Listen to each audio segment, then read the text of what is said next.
ازاي نشخص ورم الانسولينوما؟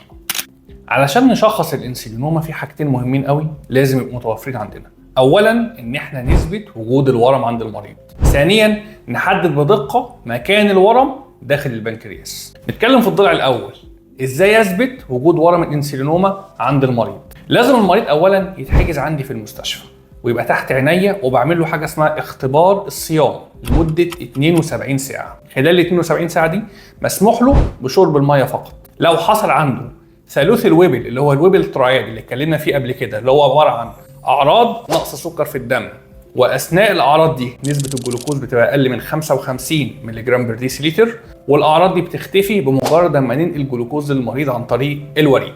ساعتها بنسحب بعض تحاليل الدم زي الانسولين والبرو انسولين والسي بيبتايد.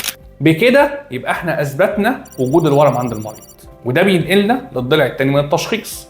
عايزين نحدد بدقه مكان وجود الورم داخل البنكرياس. بنعتمد على بعض الاشعاعات زي ايه؟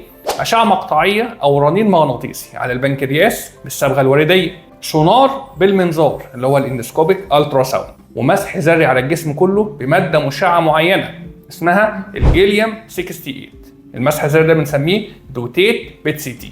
طيب هل كل الفحوصات دي بنعملها لكل المرضى؟ لا طبعا. مين بنعمل له ايه؟ على حسب حاله كل مريض، وعلى حسب حجم الورم، وعلى حسب القصه المرضيه عند المريض. الفيديو الجاي ان شاء الله هنتكلم فيه مع حضراتكم ايه هو علاج الانسولينوما، وربنا يتمم شفاكم على خير.